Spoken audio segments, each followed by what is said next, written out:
Hello friends, हमारी आज की इस वीडियो का टॉपिक है मौलिक अधिकार, फंडामेंटल राइट्स। हमारी आज की इस वीडियो में हम जानने की कोशिश करेंगे मौलिक अधिकार क्या हैं, मौलिक अधिकार कितने हैं, क्या मौलिक अधिकारों में संशोधन हो सकता है या नहीं, जैसे तमाम महत्वपूर्ण प्रश्नों के उत्तर जो कि हमारे परीक्षाओं की दृष्टि से बेहद इम्पॉर्टेंट होते हैं, साथ ही अध्ययन की दृष्टि से भी और ज्ञान के नज़रिए से भी बेहद ज़रूरी हैं। हमारे मौलिक अधिकारों के बारे में हमें पता होना चाहिए। संविधान के द्वारा कितने मौलिक अधिकार नागरिकों को प्रदान किए गए हैं, उनको प्रवर्तित करने की प्रक्रिया क्या है, साथ ही मौलिक अधिकारों में क्या संशोधन संविधान के द्वारा किया जा सकता है या राज्य हमें किसी परिस्थिति में मौलिक अधिकारों से वंचित कर सकता है। क्या राज्य के पास अधिकार है कि वह हमें मौलिक अधिकारों से वंचित करे या हमारे मौलिक अधिकार निलंबित करे, जैसे इत्यादि महत्वपूर्ण विषयों पर आज की इस वीडियो में हम बात करेंगे। और हमारी वीडियो का पूरा जो सेंटर पॉइंट है वह मौलिक अधिकार ही रहने वाला है। तो हम हमारी वीडियो को शुरू करेंगे। शुरू करने से पहले एक बार मैं रिक्वेस्ट करूंगा आप सभी से कि आप लोग हमारी वीडियो को लाइक कर दें, साथ ही हमारे चैनल एजुकेशन पॉइंट को सब्सक्राइब कर दें। एजुकेशन पॉइंट इसी तरीके के महत्वपूर्ण टॉपिक्स पर लगातार वीडियो अपलोड करता रहता है। तो आज की हमारी वीडियो का जो टॉपिक है वह है मौलिक अधिकार। सबसे पहले हम बात करते हैं मौलिक अधिकार होता क्या है। ठीक है, अगर हम बात करें मौलिक अधिकार क्या है तो इसकी अलग अलग डेफिनेशंस दी जा सकती हैं, और सभी डेफिनेशंस का अगर हम सार निकालें तो मौलिक अधिकार को इस तरह से परिभाषित कर सकते हैं कि संविधान द्वारा प्रदत्त वे अधिकार जो किसी धर्म, जाति, लिंग या जन्म के स्थान पर भेदभाव किए बिना सभी नागरिकों की संस्कृति, आध्यात्मिकता, स्वतंत्रता और मौलिकता का समान रूप से संरक्षण करें, मौलिक अधिकार कहलाते हैं। अगर हम बात करते हैं भारतीय संविधान में, तो भारतीय संविधान में संविधान के भाग 3 में अनुच्छेद 12 से अनुच्छेद 35 तक मूल अधिकारों का वर्णन किया गया है। ठीक है, और इसके तहत भाग 3 में नागरिकों को कुल 6 मौलिक अधिकार प्रदान किए गए हैं। ओके, अगर हम बात करते हैं मूल संविधान, जब 26 जनवरी 1950 को संविधान लागू किया गया था, तब मूल संविधान में कुल 7 तरह के मौलिक अधिकार नागरिकों को प्रदान किए गए थे। तत्पश्चात 1978 ईस्वी में 44वें संविधान संशोधन के द्वारा एक मूल अधिकार, संपत्ति का अधिकार, जिसे मूल अधिकार की श्रेणी से हटा दिया गया था। ठीक है, हम संपत्ति के अधिकार की बात आगे करेंगे। साथ ही एक तो इम्पॉर्टेंट पॉइंट है यहाँ पर, संविधान का भाग 3 जिसके अंतर्गत मौलिक अधिकारों का वर्णन है, उसे भारत का अधिकार पत्र भी कहा जाता है। साथ ही भाग 3 को मूल अधिकारों का जन्मदाता कहा जाता है। ठीक है, संविधान का भाग 3 मूल अधिकारों का जन्मदाता भी कहलाता है। अगर हम बात करें सर्वोच्च न्यायालय की, तो सर्वोच्च न्यायालय को मौलिक अधिकारों का रक्षक कहा जाता है। यह अनुच्छेद 32 संविधान का अनुच्छेद 32 सर्वोच्च न्यायालय को आदेश देता है कि वह मौलिक अधिकारों का प्रवर्तन, ठीक है, मौलिक अधिकारों के प्रवर्तन की जिम्मेदारी, मौलिक अधिकार राज्यों में सही ढंग से लागू हों, इसकी जिम्मेदारी सर्वोच्च न्यायालय की होती है अनुच्छेद 32 के तहत। ओके, हमारा अगला है मौलिक अधिकारों का इतिहास। अगर हम बात करें मौलिक अधिकार के इतिहास की, तो जैसा मैंने अभी बताया कि मूल संविधान में, जब भारत का मूल संविधान हुआ था, मतलब भारत का संविधान लागू हुआ था 26 जनवरी 1950 ईस्वी में, तब टोटल 7 अधिकार थे, मौलिक अधिकार थे। लेकिन वर्तमान में केवल 6 मौलिक अधिकार ही प्रदान किए जाते हैं। लेकिन अब हम बात करते हैं मौलिक अधिकार की अवधारणा भारत में कहाँ से शुरू हुई। तो सबसे पहले 1931 ईस्वी में कराची में अधिवेशन हुआ था सरदार वल्लभ भाई पटेल की अध्यक्षता में। ठीक है, कांग्रेस का अधिवेशन था 1931 ईस्वी में, कराची में हुआ था सरदार वल्लभ भाई पटेल जी की अध्यक्षता में। और इसी अधिवेशन में सर्वप्रथम मौलिक अधिकारों का प्रस्ताव जवाहरलाल नेहरू जी के द्वारा रखा गया था। ठीक है, जो यह प्रस्ताव रखा गया था और मूल अधिकारों का जो प्रारूप है यह जवाहरलाल नेहरू जी ने तैयार किया था। ओके, बाकी अगर हम बात करते हैं भारतीय संविधान में मौलिक अधिकारों को शामिल करने की प्रेरणा किस संविधान से ली गई है, हम सभी जानते हैं हमारे भारतीय संविधान के अनेकों विदेशी स्रोत हैं। हमारे भारतीय संविधान में अनेकों अवधारणाएं हैं जो विदेशी संविधानों से ली गई हैं। उसी क्रम में मौलिक अधिकार भी यूएसए संयुक्त राज्य अमेरिका के संविधान से लिए गए हैं। एक बार नोट कर लें आप सभी इस पॉइंट को, एग्जाम के नज़रिए से बेहद जरूरी है। मौलिक अधिकारों की अवधारणा यूएसए के संविधान से ली गई है। ठीक है, साथ ही अगर हम बात करें, एक बार फिर देख लेते हैं, मौलिक अधिकार संविधान के भाग 3 में रखे गए हैं। ठीक है, संविधान के भाग 3 में मौलिक अधिकारों को रखा गया है। अनुच्छेद 12 से अनुच्छेद 35 तक इनका वर्णन है। बाकी संविधान में कुल कितने भाग हैं ये लोग आप मुझे कमेंट बॉक्स में बताएं। हमारा अगला आता है इसमें, हाँ, मूल संविधान में मैंने बताया कि मूल संविधान में मौलिक अधिकारों की संख्या 7 थी और 44वां संविधान संशोधन 1978 के द्वारा क्या किया गया था? 44वें संविधान संशोधन 1978 के द्वारा संपत्ति के अधिकार को मूल अधिकारों की श्रेणी से हटा दिया गया और इस प्रकार केवल 6 मूल अधिकार ही बचे हैं। ओके, संपत्ति के अधिकार की बात हम आगे बाद में करेंगे। हमारे पास आता है मौलिक अधिकार। ठीक है, तो संविधान का भाग 3 हमें कुल 6 मौलिक अधिकार प्रदान करता है। हमने बात की थी कि हम वीडियो में बात करेंगे संविधान हमें कितने मौलिक अधिकार प्रदान करता है। तो वर्तमान में भारत का संविधान हमें कुल 6 मौलिक अधिकार प्रदान करता है, नागरिकों को कुल 6 मौलिक अधिकार देता है। इसमें पहला मौलिक अधिकार है समता का अधिकार। ठीक है, जो समता का अधिकार है अनुच्छेद 14 से अनुच्छेद 18 तक वर्णित है। दूसरा अधिकार है स्वतंत्रता का अधिकार, जो कि अनुच्छेद 19 से अनुच्छेद 22 तक वर्णित है। तीसरा अधिकार है शोषण के विरुद्ध अधिकार, अनुच्छेद 23 से अनुच्छेद 24 तक वर्णित है। और चौथा अधिकार है धार्मिक स्वतंत्रता का अधिकार, अनुच्छेद 25 से अनुच्छेद 28 तक वर्णित है। अगर हम बात करते हैं धार्मिक स्वतंत्रता का अधिकार, यह भारत को धर्मनिरपेक्ष बनाता है, अर्थात भारत किसी भी विशेष धर्म को समर्थन नहीं देगा, इसी अधिकार के तहत वर्णित है। ओके, हमारा अगला अधिकार है संस्कृति और शिक्षा संबंधी अधिकार, अनुच्छेद 29 से 30 इसके अंतर्गत आता है। और छठा अधिकार है हमारे पास संवैधानिक उपचारों का अधिकार, अनुच्छेद 32। ओके, अब हम बात करेंगे, अब हम एक एक करके इन सभी अधिकारों को पढ़ेंगे। इनके अंतर्गत जो अनुच्छेद हैं उसके अंतर्गत हमें क्या क्या अधिकार दिए गए हैं उसका अध्ययन करेंगे। ठीक है, तो सबसे पहले बात करते हैं समता या समानता के अधिकार की।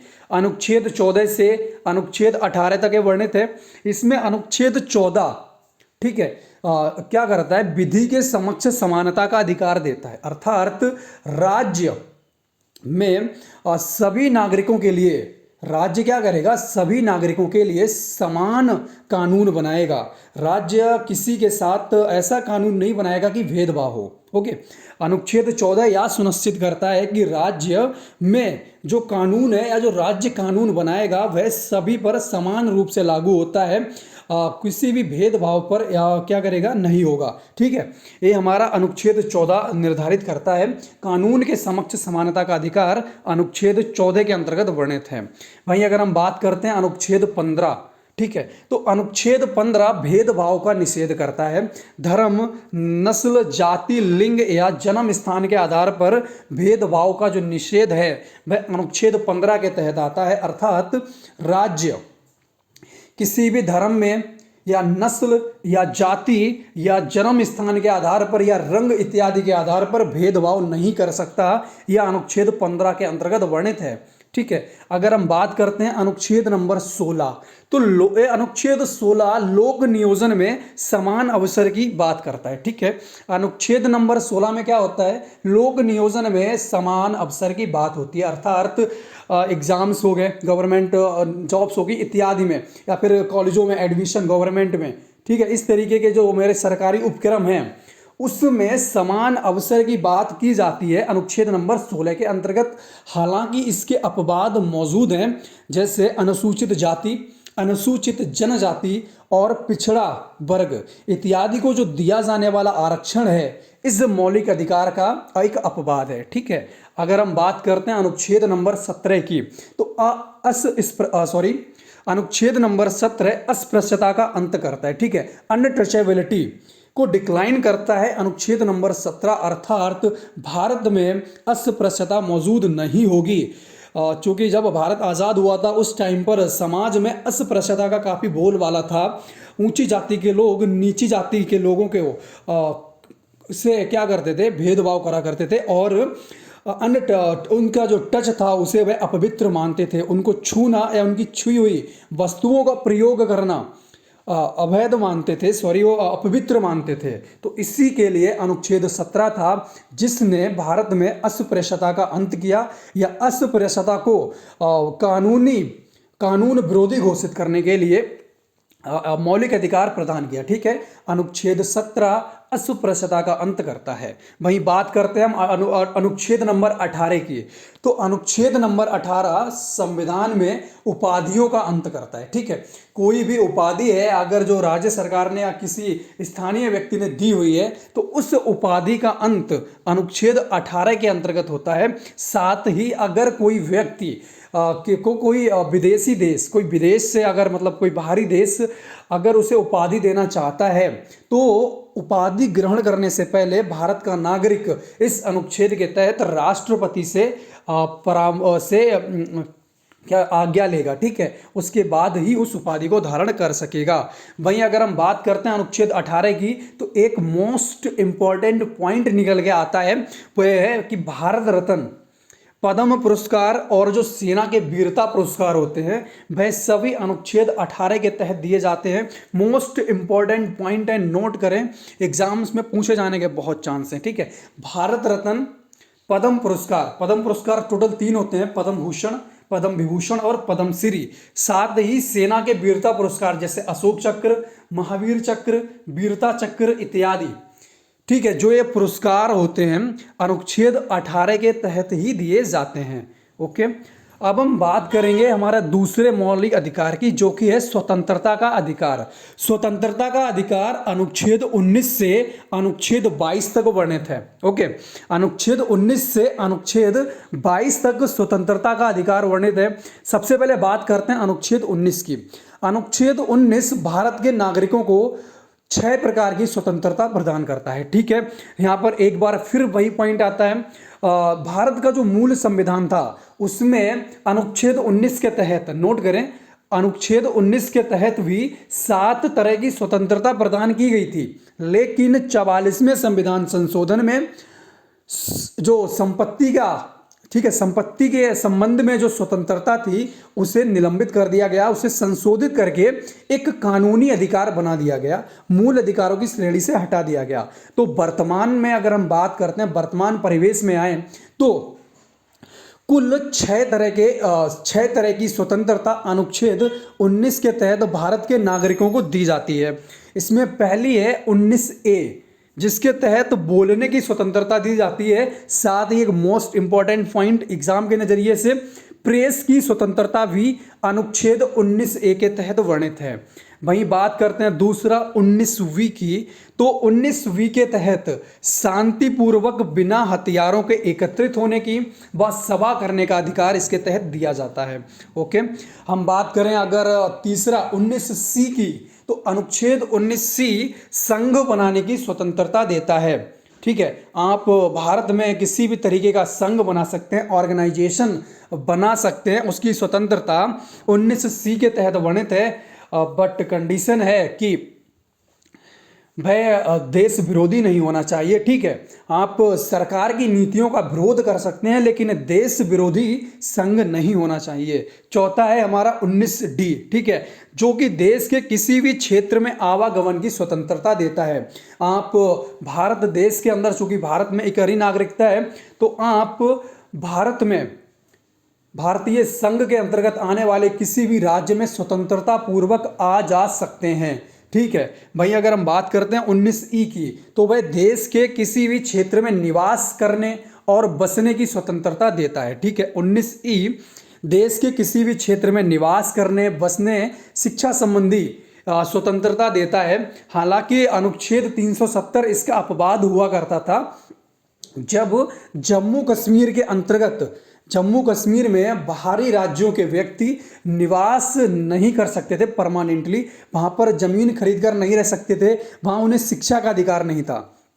ठीक है, तब इसका अपवाद हुआ करता था। लेकिन अब चूंकि अनुच्छेद 370 संशोधित किया जा चुका है, तब ये अपवाद भी समाप्त हो गया। साथ ही हमारे पास अगला आता है 19G, जिसके तहत कोई भी व्यापार एवं जीविका चलाने का अधिकार नागरिक को प्रदान किया गया है। ठीक है, व्यक्ति किसी भी तरीके का व्यापार कर सकता है, किसी भी तरीके से अपनी जीविका चलाने के लिए कोई भी व्यवसाय खोल सकता है, लेकिन व्यवसाय कानूनी होना चाहिए, गैर कानूनी नहीं। अगर गैर कानूनी होगा तब आप का मौलिक अधिकार भी आपको नहीं बचा सकता है।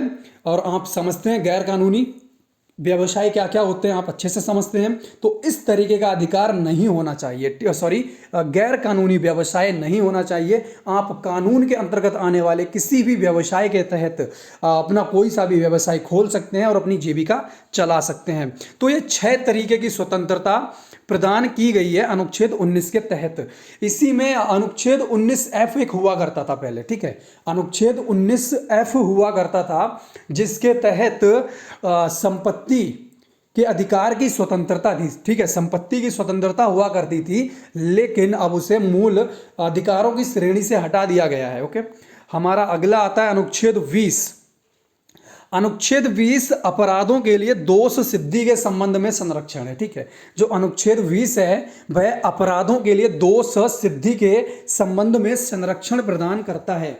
अगर हम बात करते हैं अनुच्छेद 20 के तहत, तो कुल 3 तरह की स्वतंत्रता अनुच्छेद 20 के तहत प्रदान की गई है। ठीक है, अगर किसी नागरिक की बात करते हैं तो उसे अनुच्छेद 20 के तहत 3 तरह की स्वतंत्रता प्रदान की गई है।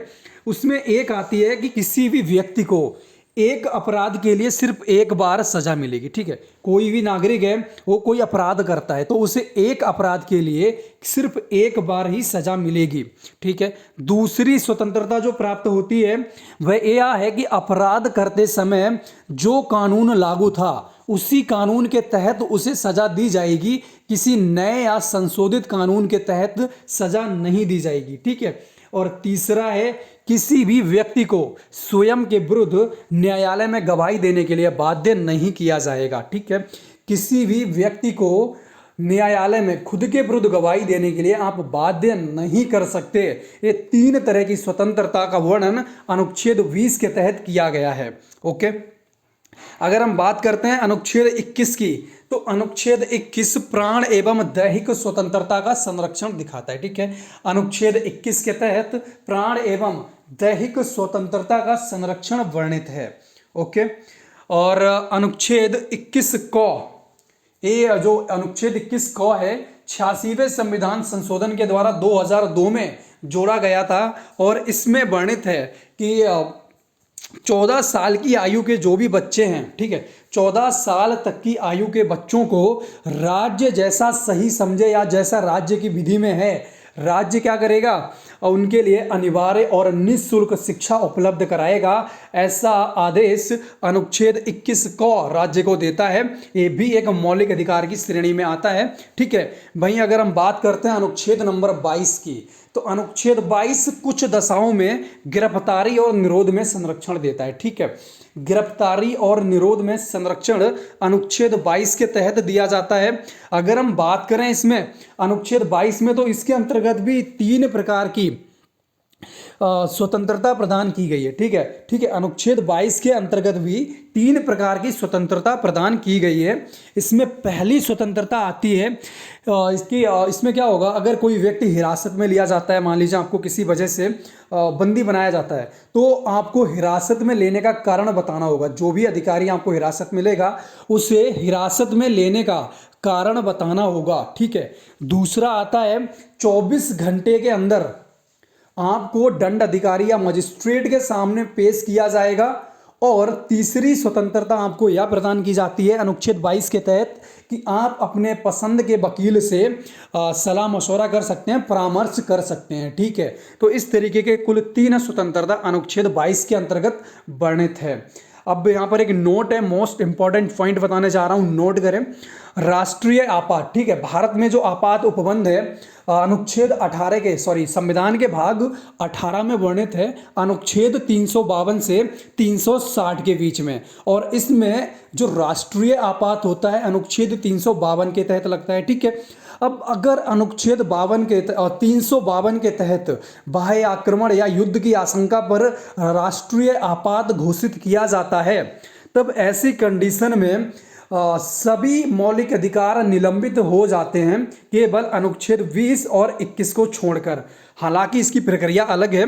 अगर राष्ट्रीय आपात 352 लागू हो तो उसके साथ 2 और अनुच्छेद हैं, 358 और 359, जो प्रयोग में लाए जाते हैं। इसमें 358 स्वतः ही लागू हो जाता है और अनुच्छेद 19 के अंतर्गत जो वर्णित 6 प्रकार की स्वतंत्रता है उसका निलंबन कर देता है।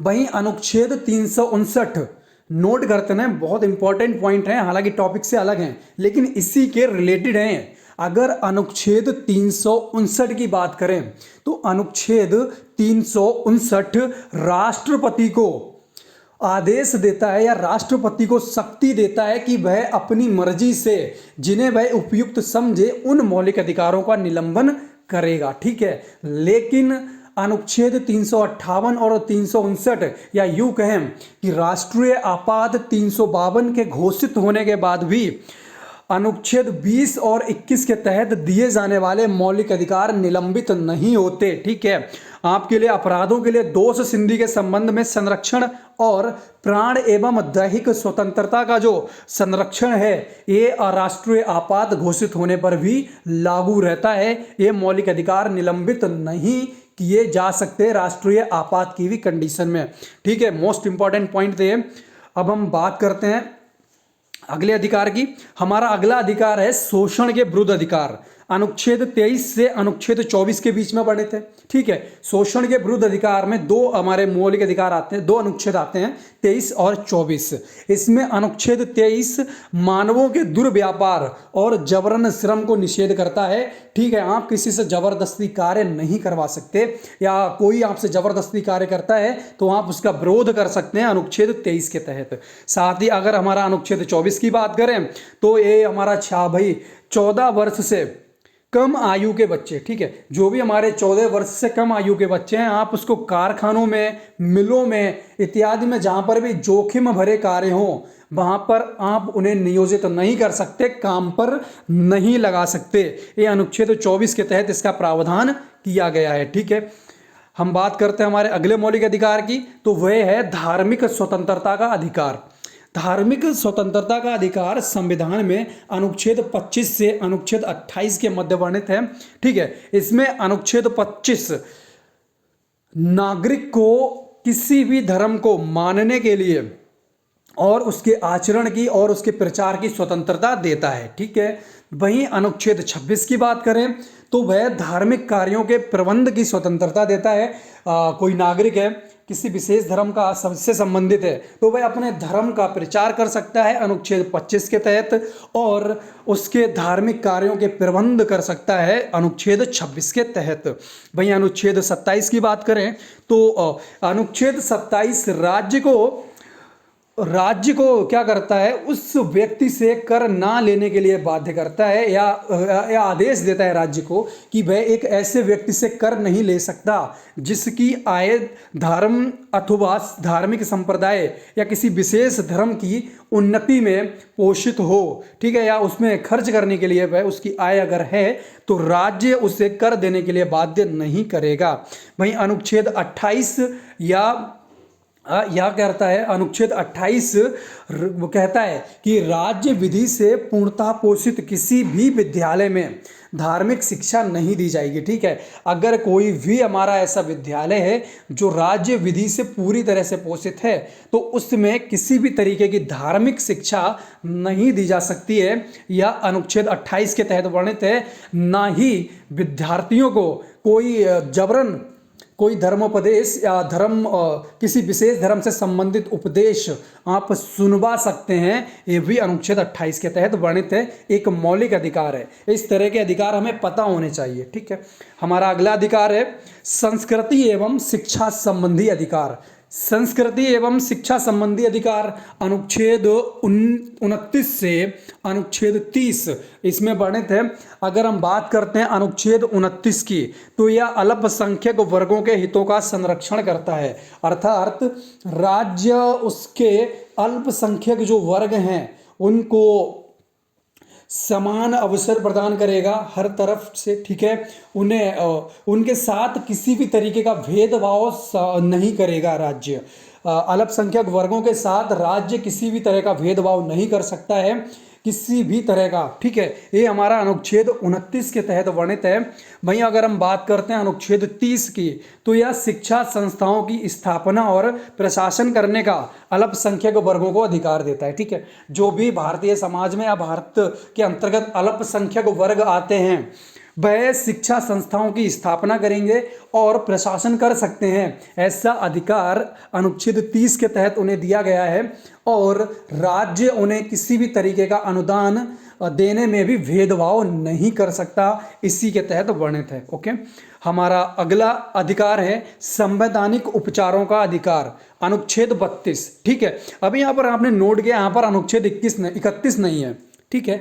तो वही चीज़ है, यहाँ पर जो हमारा अनुच्छेद 31 था वह संपत्ति का अधिकार हुआ करता था। मैं शायद स्लाइड लगाना भूल गया यहाँ पे, ठीक है। जो हमारा अनुच्छेद 31 हुआ करता था, कोई नहीं, सुन लीजिए और नोट कर लीजिए कॉपी लेकर। जो अनुच्छेद 31 था उसके अंतर्गत संपत्ति का अधिकार वर्णित था, ठीक है। अनुच्छेद 31 के अंतर्गत संपत्ति का अधिकार वर्णित था, जो कि 44वें संविधान संशोधन 1978 के द्वारा मूल अधिकार की श्रेणी से हटाकर अनुच्छेद 301 के तहत एक विधिक अधिकार के रूप में रखा गया है, ठीक है। अब जो संपत्ति का अधिकार है एक कानूनी अधिकार है और संविधान के अनुच्छेद 301 के तहत इसे रखा गया है, ठीक है। साथ ही 19F के अंतर्गत जो संपत्ति रखने की स्वतंत्रता थी वह भी मौलिक अधिकार की श्रेणी से हटाकर 301 के तहत विधिक अधिकार के अंतर्गत रख दी गई है, ओके। अब हम बात करते हैं हमारे छठे मौलिक अधिकार की, जो कि है संवैधानिक उपचारों का अधिकार, अनुच्छेद 32, ठीक है। और अभी वीडियो के स्टार्टिंग में मैंने एक पॉइंट बताया था कि अनुच्छेद 32 के अंतर्गत सर्वोच्च न्यायालय की यह जिम्मेदारी है कि वह राज्य से मौलिक अधिकारों को लागू करवाए, ओके। तो ये वही है हमारा जो संवैधानिक उपचारों का अधिकार है।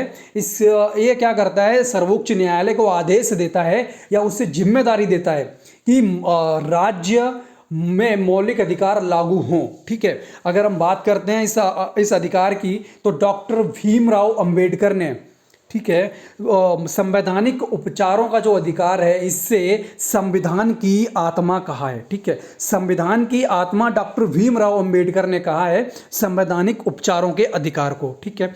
और दूसरा एक महत्वपूर्ण इसके अंतर्गत जो हमें राइट मिला है वो यह है कि इसमें हम हमारे मौलिक अधिकारों को प्रवर्तित करने के लिए समुचित कार्रवाइयों के द्वारा उच्चतम न्यायालय में आवेदन कर सकते हैं। यहाँ पर वही बात आती है कि अगर राज्य हमारे मौलिक अधिकारों का हनन करता है या हमें लगता है कि हमारे मौलिक अधिकार हनन हो रहे हैं, तो हम न्यायालय की मदद ले सकते हैं और सर्वोच्च न्यायालय की जिम्मेदारी है कि अगर हम सही हैं तो वह, अगर नागरिक सही है तो उसके मौलिक अधिकार उसे राज्य प्रदान करेगा। अगर राज्य उसके मौलिक अधिकारों को हनन करता है तो अनुच्छेद 32 के तहत आप क्या कर सकते हैं, अपने अधिकारों को पाने की कोशिश कर सकते हैं, ओके। अगर हम बात करें अनुच्छेद 32 के तहत, तो सर्वोच्च न्यायालय को कुल 5 तरह के समादेश रिट निकालने का अधिकार है। इसके अंतर्गत हम बात करेंगे, पहली रिट आती है बंदी प्रत्यक्षीकरण, ठीक है। बंदी प्रत्यक्षीकरण रिट, इसके अंतर्गत क्या होता है, अगर किसी भी व्यक्ति को ऐसा लगता है कि उसे बंदी बनाया गया है, ठीक है, तो वह क्या कर सकता है, इसके विरुद्ध आवेदन कर सकता है। अगर वह समझता है कि उसे अवैध रूप से बंदी बनाया गया है तो वह सर्वोच्च न्यायालय की मदद ले सकता है और इसमें न्यायालय जो उसे बंदी बनाने वाला अधिकारी होगा उसे आदेश देगा कि वह एक निश्चित स्थान और निश्चित समय के भीतर उसे दंड अधिकारी के समक्ष पेश करे। ओके, जो दूसरा रिट है वह होता है परमादेश। परमादेश का लेख उस समय जारी किया जाएगा जब कोई पदाधिकारी अपने सार्वजनिक कर्तव्य का निर्वाह ना करे। ओके, और इस प्रकार के आज्ञा पत्र के आधार पर पदाधिकारी को उसके कर्तव्य का बोध कराया जाता है और उसे उसके कर्तव्य का पालन करने का आदेश जारी किया जाता है।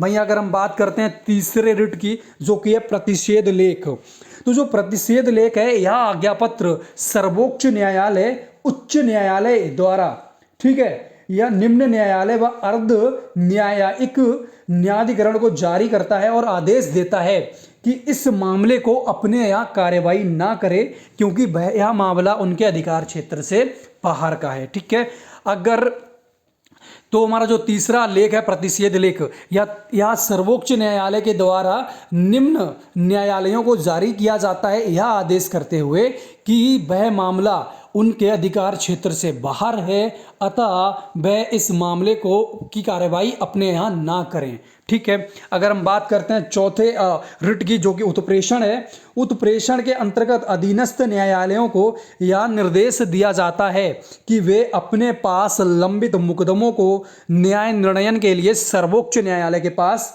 भेज दें। ओके, और हमारा पांचवा है अधिकार प्रक्षालेख। अधिकार प्रक्षालेख जब कोई व्यक्ति एक ऐसे पदाधिकारी के रूप में कार्य करने लगे जो कि उसके कार्य करने का वैधानिक रूप से उसे अधिकार ना हो। ठीक है, अगर कोई व्यक्ति कुछ इस तरीके से कार्य करता है कि उसे वैधानिक रूप से उसे उस कार्य को करने का अधिकार प्राप्त नहीं है, तब न्यायालय अधिकार प्रक्षालेख का उपयोग करते हुए उस व्यक्ति को आदेश करता है या इस व्यक्ति से पूछता है कि आप ऐसा किस अधिकार से कर रहे हैं। एक बार फिर हम संवैधानिक उपचारों का अधिकार अनुच्छेद 32 देख लेते हैं। इसमें सबसे पहला था डॉक्टर भीमराव अंबेडकर, जिन्होंने संवैधानिक उपचारों के अधिकार को संविधान की आत्मा कहा है। दूसरा पॉइंट इंपॉर्टेंट था, अनुच्छेद 32 के तहत सर्वोच्च न्यायालय को मूल अधिकारों का रक्षक भी कहा जाता है। ठीक है, नागरिक के मूल अधिकारों का रक्षक सर्वोच्च न्यायालय को कहा जाता है। अनुच्छेद 32 यह प्रबंध करता है कि सर्वोच्च न्यायालय मूल अधिकार के प्रवर्तन के लिए आवश्यक कार्यवाही करेगा। ठीक है, इसके अलावा सर्वोच्च न्यायालय को 5 तरह के समादेश जारी करने की शक्ति अनुच्छेद 32 के तहत प्रदान की गई है। और जो हमारे 5 रिट थे बहुत ही ज्यादा इंपॉर्टेंट है, एग्जाम्स में पूछे जाते हैं। इसमें बंदी प्रत्यक्षीकरण, परमादेश, प्रतिषेध लेख, उत्प्रेषण और अधिकार प्रक्षालेख था। ठीक है, अब हम बात करते हैं, हमारा अगला टॉपिक है आज की वीडियो में, क्या मौलिक अधिकारों में संशोधन हो सकता है या नहीं। हमें बताना है मौलिक अधिकार में संशोधन हो सकता है या नहीं। ठीक है, तो हम सबसे पहले संविधान की बात करते हैं। तो भारतीय संविधान का भाग 20 में अनुच्छेद 368 के तहत 3 विधियों का वर्णन किया गया है, जिसके द्वारा संविधान के किसी भी भाग में संशोधन किया जा सकता है। ठीक है, भाग 20 में अनुच्छेद 368 के तहत दी गई 3 विधियों से हम संविधान के भागों में संशोधन कर सकते हैं। अब वहीं अगर हम बात करते हैं मौलिक अधिकारों में संशोधन की, तो मौलिक अधिकारों में संशोधन भी किया जा सकता है 24वां संविधान संशोधन 1971। ठीक है, 24वें संविधान संशोधन 1971 के द्वारा अनुच्छेद 13 और 368 में संशोधन किया गया और अनुच्छेद 368 में दी गई विधियों के तहत मूल अधिकारों में संशोधन किए जाने का प्रावधान किया गया। ठीक है, अगर हम 24वें संविधान संशोधन से पूर्व की बात करते हैं तो गोलकनाथ बनाम पंजाब राज्यवाद में, ठीक है, गोलकनाथ बनाम पंजाब राज्यवाद 1967 में सर्वोच्च न्यायालय ने मूल अधिकारों के संशोधन पर रोक लगा दी थी, लेकिन 24वें संविधान संशोधन 1971 के द्वारा 13वें और 368वें अनुच्छेद में संशोधन किया गया और और मूल अधिकारों में संशोधन को स्वीकृति दी गई। तो अब अगर हम वर्तमान में बात करते हैं